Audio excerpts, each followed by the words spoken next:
Hey there, I'm Lio Convoy, and welcome to my first panel on this year's Iconicon. I know most of you watching this are probably bigger on the 70s or 80s overall. Respect.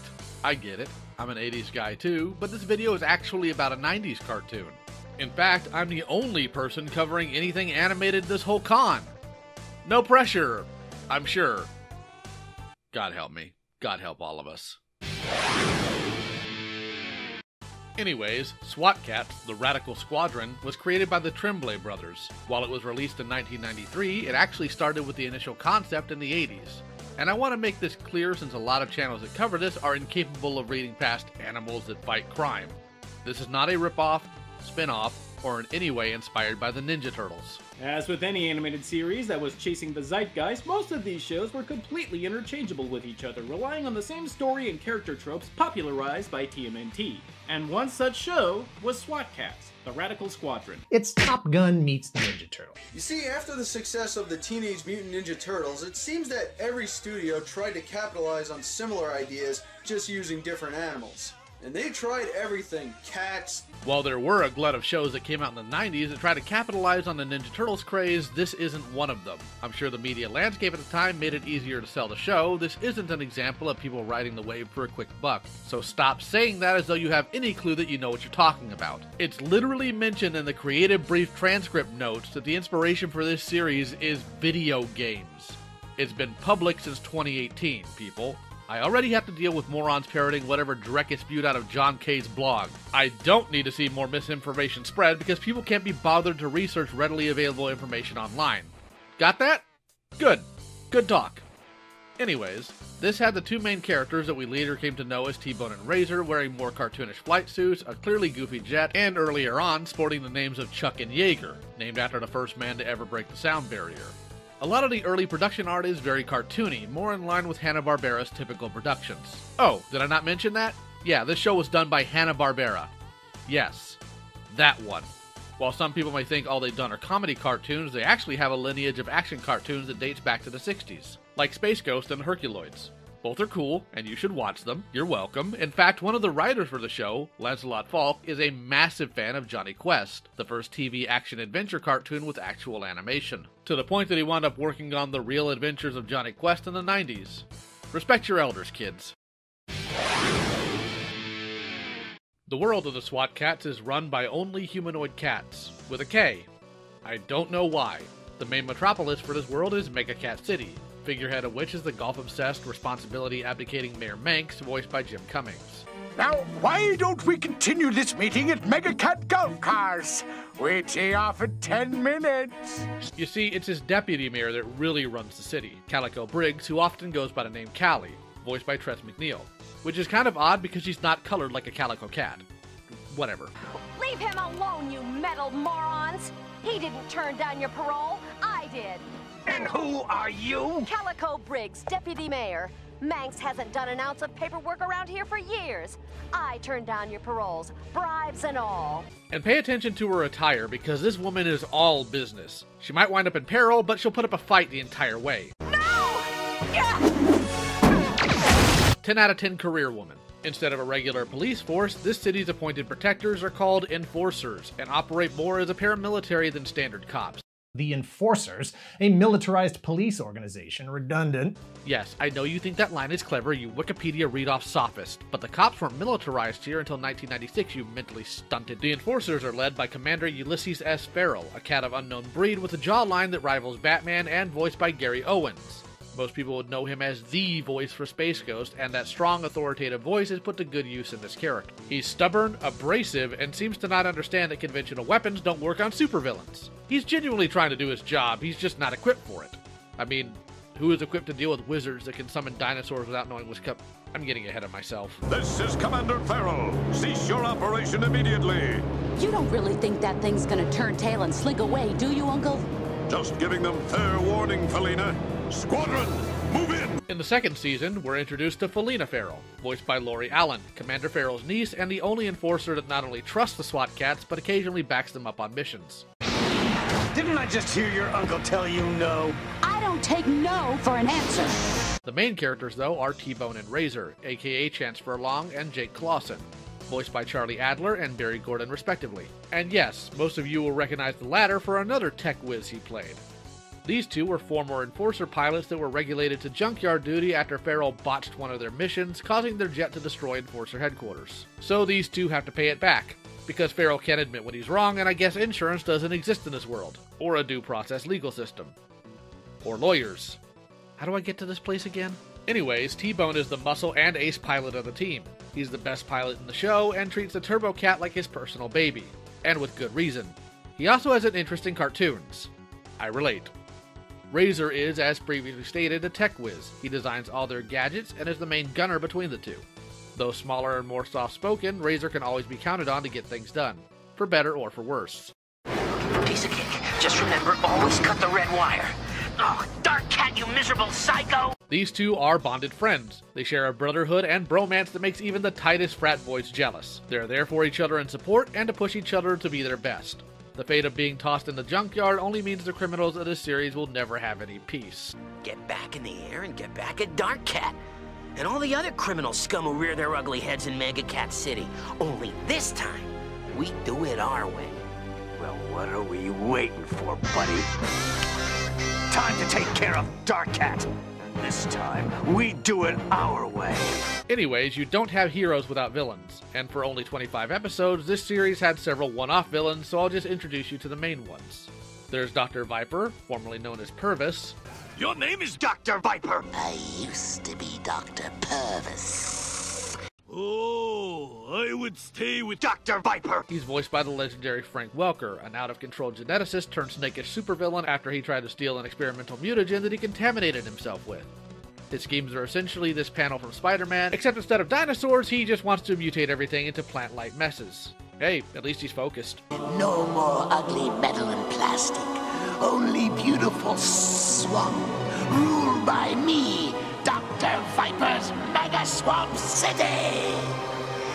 It will be so beautiful. And then there's Dark Cat, voiced by Brock Peters. To those of you with taste, you'll recognize him as Tom Robinson from the classic film adaptation of To Kill a Mockingbird. Except here, instead of being tried for a crime he didn't commit, he just plain commits crimes. He's huge, has unknown origins, and has a litter of creatures that do his bidding called Creeplings. His goal? He wants to turn Mega Cat City into a lawless land. Gotta dream big, I guess. I lose. Everyone loses. Crud, the whole place is wired to blow. Next up is the Past Master, voiced by Keen Curtis. The Past Master is an ancient undead sorcerer from the Dark Ages. He's uncovered in the first episode and constantly comes back to try and drown Mega Cat City in his obsession with the past. And this was before you could just say "Okay, Boomer" and cancel him on Twitter. I want the Dark Ages back. And when I find my tome of time, I will arrange just that. Lastly, though, are Mac and Molly Mange, the Metallicats, voiced by Neil Ross and April Winchell. They were once an infamous mob boss couple that was assumed dead after an attempt at escaping at Alcatraz Island. They were found by a brilliant inventor named Dr. Hackle and given robotic bodies in hopes to rehabilitate them. Of course, they're mobsters, so they just went back to causing trouble and robbing banks literally immediately. And while they regularly bicker, they genuinely do love each other. Wholesome. And destructive. Wholesome and destructive. So sue me! How was I supposed to know that was your sister's car back there? You've always hated my side of the family. Sometimes I don't even know why I married you. This show consists of 2 seasons, with initial airing being on TBS. 3, 2, bingo! We're T-Bone and Razor, the SWAT Cats, saving some tails with our Turbo Cat. Deputy Mayor Callie Briggs calls when trouble strikes Mega Cat City, and Commander Farrell and his enforcers leave Mayor Mensch to fend for all 9 of his lives. But you cats gotta keep our secret, because this town knows us as Jake Clausen and Chance Furlong, until someone calls the SWAT Cats. Rock and roll! And they did some neat things on that channel, like having informational readouts. You have access to the secret files of the SWAT Cats. Name, Turbo Cat. Function, fastest and most powerful jet fighter ever built. Top speed, Mach 5, 4,500 miles per hour. Range, 1,000 miles. Fully equipped by the SWAT Cats to protect Mega Cat City. Ending transmission. I just wanted to mention that, because it's cool. Anyways, the first season doesn't start with an origin episode. That's actually episode 3 of the season. No, we get thrown into the heart of the action instantly. On September 11th of 1993, The Past Master Always Rings Twice aired, and it is a fantastic episode which serves for quite a bit of the footage used for the intro for this season. It demonstrates all the major characters and their dynamics well and leaves you wanting to know more about this world that you've been thrust into. And a slight bit of a correction here, the first episode was actually the giant bacteria, at least in production. The Past Master episode was aired first, though. While the reasons are unknown, I'd imagine the more impressive animation may be the reason why. Unlike other series that tend to rely mostly on street-based vehicles, the primary vehicle of the show is the TurboCat, a heavily modified F-14 Tomcat that's equipped with vertical takeoff and landing engines, and a variety of different gadget-based missiles created by Razor for different situations. Slicer missiles, octopus missiles, and other various tools are used to get the job done. And I do mean done. The SWAT Cats have a lot of one-off villains for a reason. It's the first cartoon I can remember watching where the heroes actually have something like a body count. And not every background character is shown as safe from the situations they're shown in. Like in this clip. Those choppers were manned. And unlike Power Rangers, there's no abandoned warehouse district for all these fights to happen, so lots of collateral damage. While some minor villains get away with their lives, some don't. And when it comes to the ongoing villains, they're not trying to detain them. They're actively trying to wipe them out, which is in line with these characters. I do not expect everybody to be Batman, having some sort of traumatic reason for why they don't end villains' lives. This is effective and efficient for the world they operate in. But how do the SWAT Cats know there's crime going on? That's where Callie comes in. It's never shown in the show as to when it happened, but at some point she made contact with the SWAT Cats and they gave her a communicator to alert them when there's trouble. And there's a lot of trouble. There's always something going down in Mega Cat City. Chaos and terror. Man, what a pity. But the SWAT Cats know the only way to stop this level of violence is with more violence. But Lio, what if we give the villains more money so they don't commit crimes? The SWAT Cats are assaulting mentally. No! Hit them with an octopus missile and go home. The SWAT Cats aren't just airborne either. For land missions, they have vehicles like the Cyclotron and the Thunder Truck. And on foot, they carry a device called a Glovatrix, a glove that houses miniature versions of the jet's missiles and other helpful tools like grappling hooks. All claw, no purrs. Moving on to Season 2, the dramatic change in animation style and focus will be something covered in the animation section. But this second season does in fact take a dramatic tone and design shift, darker in the colors and the stories they tell. Want to see a possible future where the SWAT Cats are dead? Check. An alternate reality with evil SWAT Cats? Gotcha. This one is actually a personal favorite of mine. Not because of the writing of the episode, no, other shows did the evil universe concept better, like Star Trek's Mirror Mirror or Darkwing Duck's Life, the Negaverse, and Everything. No, I actually like it because a lot of the design elements for the evil SWAT Cats, aka the Dark SWAT Cats, are taken from the later on character designs before they were simplified, like the emblem on their shoulders, the knee pads, the gloves being over the sleeves on Razor, and even the jet is closer to the earlier production work save the obvious ugly nose cone. We also have an episode where Razor suffers from minor PTSD, feeling guilty over thinking he hurt innocent civilians. Not gonna spoil it, but there's even an episode where some of the villains find out who the SWAT Cats are. Good stuff here. The TurboCat even gets a mid-season upgrade with heat shields and rocket boosters that allow for suborbital flight. Wait, a mid-season upgrade? Are we sure this isn't a mecha anime? Question for scholars. The first season was animated by Hanho Hyung-up in South Korea with the scripting and storyboarding done in the States. While it differed from other shows at the time for its color palette, setting, and focus on aerial dogfights, the Tremblays weren't really happy with how it all came out. Their harder-edged, angle style of art and dynamic movements weren't really reflected in the studio's animation, so a change had to be made. And it's not the only time a cartoon has changed styles for a new season. Some other notable examples of this are the original Ninja Turtles cartoon, which did this in the latter seasons, now called the Red Sky seasons, and American Dragon Jake Long did this as well. But we don't talk about that one. The second season starts out with a brand new intro with harder guitar riffs composed by John Zucker, and the Hanna-Barbera logo literally exploding in light. This intro uses very little of the show footage, somewhat of a rarity for cartoons at this time. The animation was done this season by Mook in its entirety, a Japanese animation company. While they handled 4 episodes in Season 1, this was their time to shine. Harder, faster, darker, with more fur-flying action than most people would expect from the time, this season amped everything up, and it was beautiful. It shows what you can do when you give creative people the time and money to work on their craft. Yes, there are some animation errors, and that happens today too, but the animation is really top-tier stuff, utilizing Japanese animation techniques of dynamic movement in the action with smaller frame rates to make the movements look quicker and the perfect usage of smear frames. Twitter user JamFam even showcased a cute impact frame of a cat winking face. That's detail. Actually, why am I telling you about the animation? How about I just show you instead?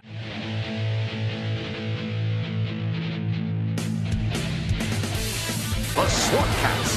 What are they doing here? Your job, Feral. Only a sorcerer's dark power could have brought these ancient bones to life. It must have been the past master. Don't worry, Miss Briggs. We'll take care of it. And him.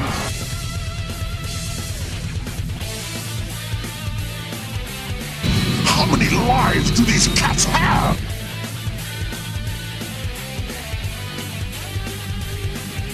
From its ashes I will create a new city where lawlessness is the law of the land.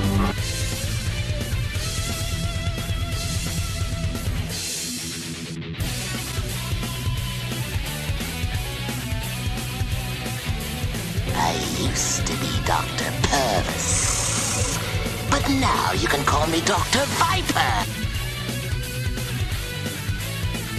Hey, Bucket Butts, is this a private party? Or can anybody join? Outstanding! Down these mean skies, a cat must fly. We want to be the good guys. Do you think Dark Cat will surface again soon? Well, when he does, we'll be waiting. Both of us. Count on it.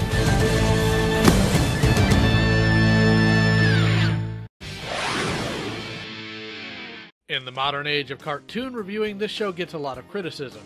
Most of them try and make fun of how often cat gets used in naming conventions, or the identities of the pilots, or some other minor writing issues. And apparently these reviewers or commenters have no self-awareness of their criticisms, so let me address this. All fiction is dumb compared to reality.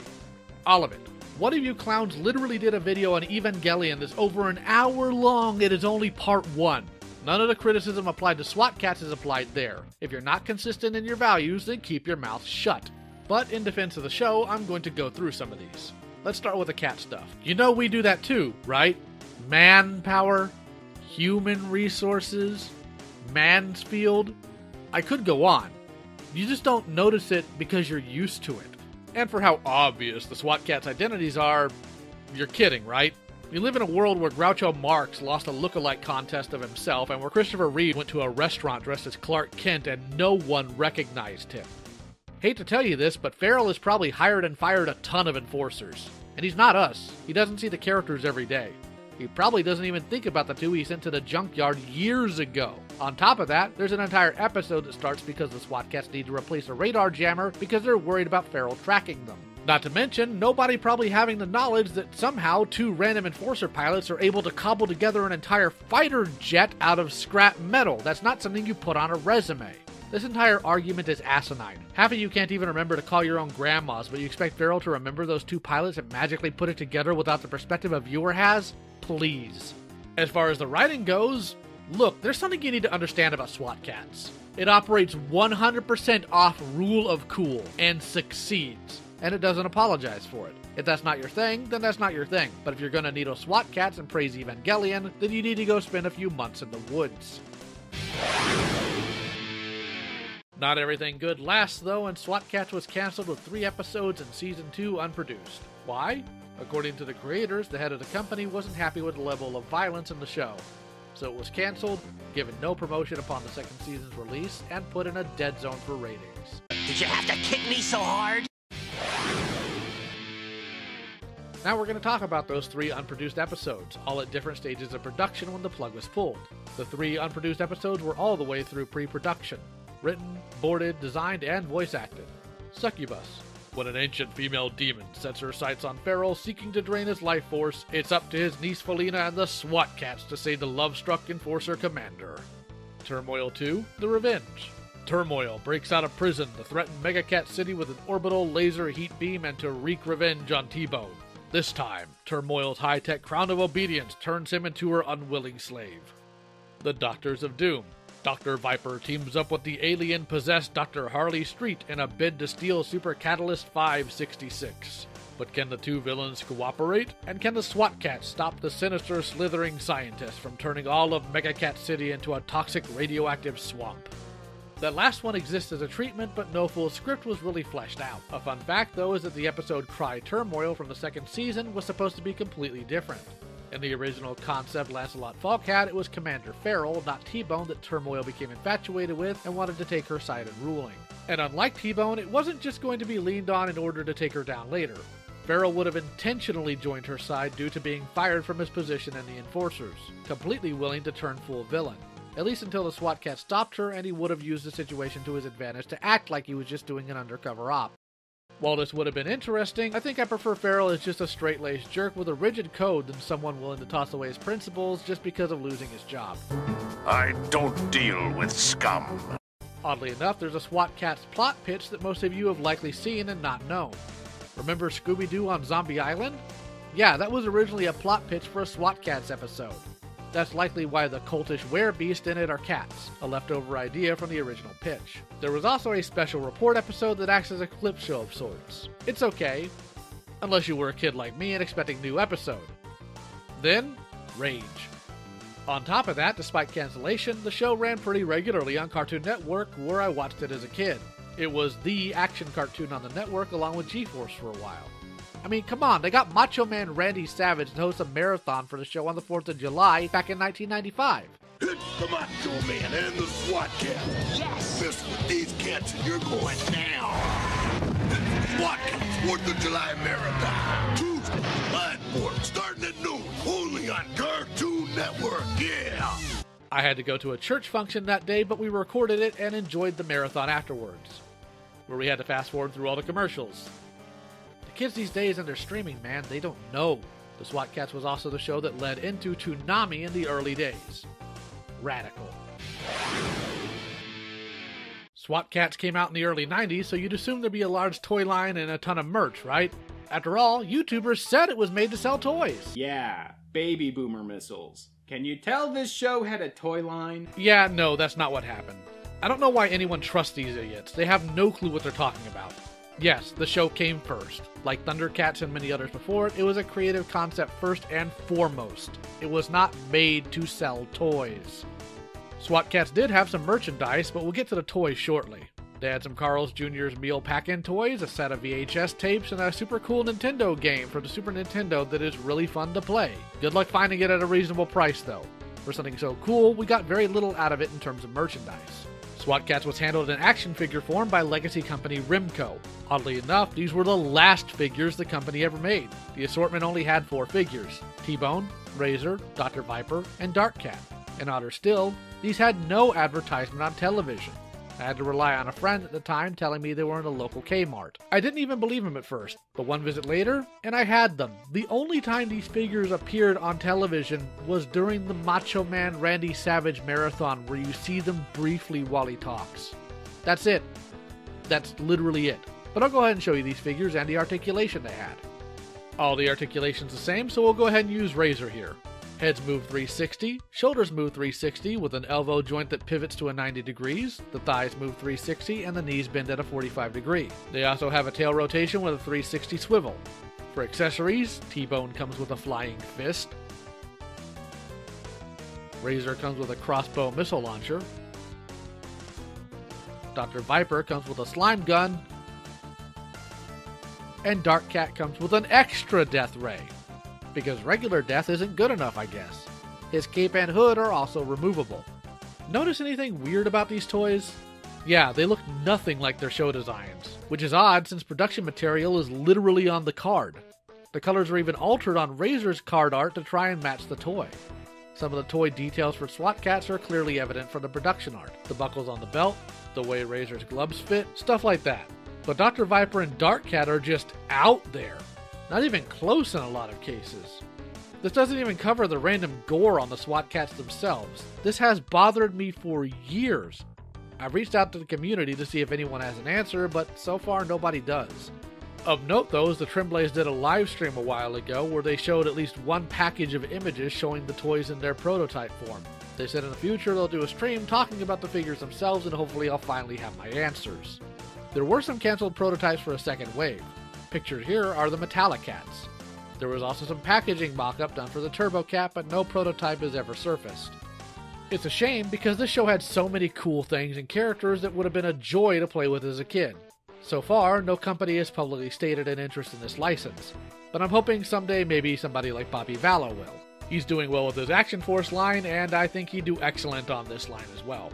For those of you looking to add a collection of SWAT Cats figures to your personal collection, you are going to be spending quite a bit of money. You'll have a hard time finding a set of 4 complete with all of their parts for under $300, and you don't even want to look at what they go for on card. SWAT Cats is a fantastic show that burned bright and died on an upswing. Great characters, engaging writing, and a show, though fantastic in setting, takes its characters and plot seriously, and has a very engaged fan community that is on point in logging things. Most of the information and images for the behind-the-scenes stuff for this review came from the site swatcats.info, and some from the Twitter account of Dominique DeSantis, who has been a big help in this video on pointing me to where I need to go for some information. The site is a genuine treasure trove, and I wish that other shows were cataloged as well as they do here. Heck, we can even look at early designs of Callie Briggs and compare it to the final one. Same with the SWAT Cats logo. This one looks a little bit familiar. What do you think? Also, I just love this one, where one of them just doodled one of the characters on a magazine with a tomcat on it. It's just such an artist thing to do. Links to them and their socials are in the description, so give them a follow. If you want to own the series, there's an Amazon link below where you can purchase the DVDs. Unfortunately, it's just the episode straight with nothing else. I have yet to hear of SWAT Cats being on any streaming service. There is a follow-up series that successfully funded on Kickstarter in 2015 called SWAT Cats Revolution.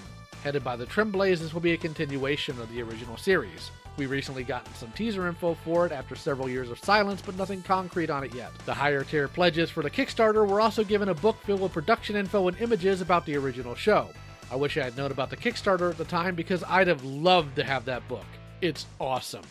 I genuinely love this series. It's imaginative, well animated, and has a lot to offer.